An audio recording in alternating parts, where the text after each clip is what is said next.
philosophical about the way he looks, and he's not upset by the honest reaction of children. I find it extremely entertaining talking to a 5-year-old about why I've only got one eye, or look slightly odd. And I've always been impressed by the simple way that the 5-year-old is just interested and enjoys the conversation on the bus with a complete stranger about what it's like to have only one eye. This is Henry at 21, when he was studying to become a barrister, and he's still working.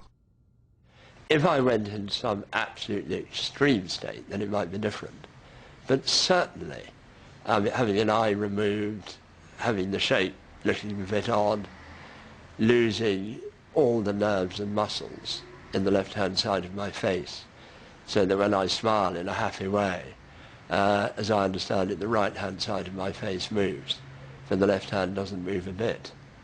It simply, for some reason, doesn't worry me. Henry was 42 when he first discovered that he had a rare facial cancer. It started under his left eye and gradually progressed. Henry's proud to have a family who supported him through all his surgery. I mean, my wife and children don't appear to pay any attention to what I look like. They don't get worried. They don't express relief that I'm not too bad. And I think that helps me as the patient enormously, because I'm not being reminded of it. I don't have people sympathizing. I don't have people saying, I wish they'd done a better job. And that leaves me just being me. Possibly the gradual change in his appearance made it slightly easier for Henry and his family to deal with. A sudden change can be traumatic in a different way. Dr. Stephen Marquardt was only 4 years old when his mother's face was badly damaged in a car accident.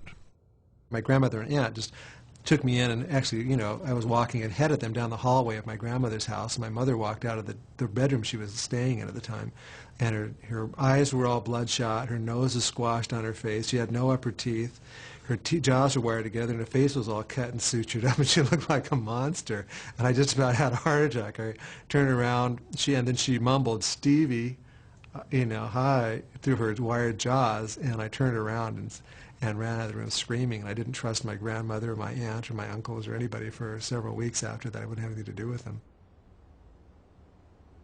She wasn't my mother anymore. She didn't act the same. She didn't look the same. She didn't talk the same. It was just, and then everybody said, "This is your mother," and it was very difficult. At 4.5, at that point, or 5 years old, it was like, "Here's your mother back. Have a nice day." Interestingly, the surgeon who did take care of her at the time of her accident was a maxillofacial surgeon like I was. And I think that probably at some point level, maybe that's why I got into it.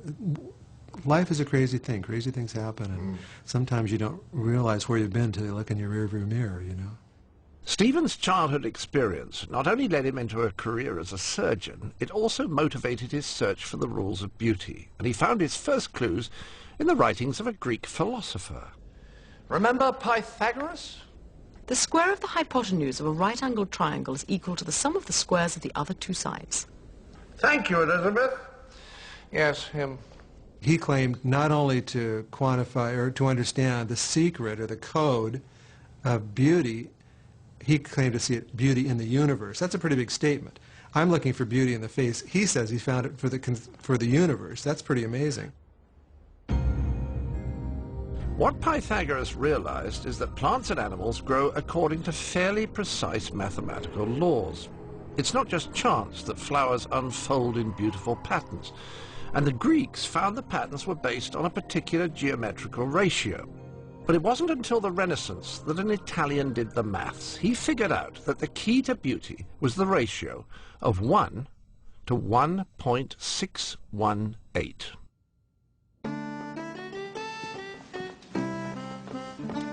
Grazie. Oh, Miss Linguini, wait. Take your glasses off. Now let your hair come tumbling down.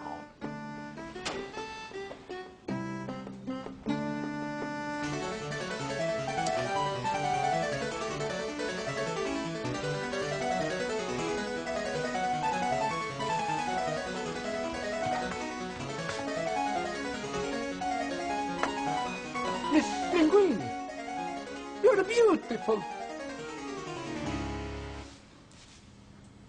And yet, and you're not going to believe this, 1.618 actually works. Do something like measure the distance from the floor to your navel, and then from your navel to your head. If you're well proportioned, the ratio should be 1 to 1.618, and that ratio is seen all over the beautiful body. People started noticing it. Artists noticed it, the width of the mouth, in a beautiful face, for example. Yeah. Not in any face, but it had to be beautiful. If a face was beautiful, the width of the mouth was exactly 1.618 times the width of the nose. Really? If the face wasn't beautiful, that wasn't the case. Dentists, Yeah. in their dental work, noticed that the upper front tooth was 1.618 times as wide as the next tooth over, the lateral incisor. Oh. So the central incisor was 1.618 times the width of the lateral incisor, the next tooth over. Wonderful. Give me some more examples. Your fingers, your fingers are each called phalanges, and each bone of the finger is called a phalanx.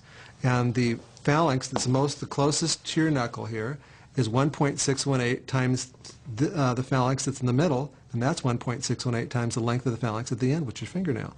So that was kind of amazing. This number would come up over and over again. Now remember, Zara, will all this theory work on a real person like her? Flick your head back a little bit, just that's it. That's it. A bit of This is what's called a golden divider. It divides different line areas or distances from into 1 and 1.618, which is the golden ratio. And in a beautiful face, we'll see that ordinarily the width of the mouth is 1.618 times the width of the nose. And it does in Zara. Exactly. If we look at the teeth, we can see that ordinarily, show me your teeth and smile a little bit. The width of the upper front tooth is 1.618 times the width of the tooth right next to it, and the same on the other side. The width of the upper front tooth is 1.618 times the tooth next to it. It's amazing how this proportion is repeated over and over again in a beautiful face. And the same thing with Zara. If I do the width of her mouth, I'm sorry, I'll do it again. I'm a surgeon. I'm used to sharp things. I hardly ever cut myself. Okay, so if I do the width of her mouth to the width of her face, the camera should be able to see that the width of the mouth is 1.618 times the distance from the mouth to the corner of the cheek. And it is. Anyway, this relationship holds up over and over again in the face. And Zara's a great example. That's why she's so pretty. So Zara's face fits the golden ratio. It's not bad, is it? And the golden ratio, 1 to 1.618, seems to apply to all beautiful faces.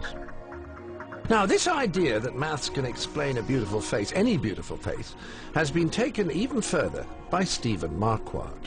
So if I look at the nose is a triangle. On the front view, and on the side view, the nose is a triangle again.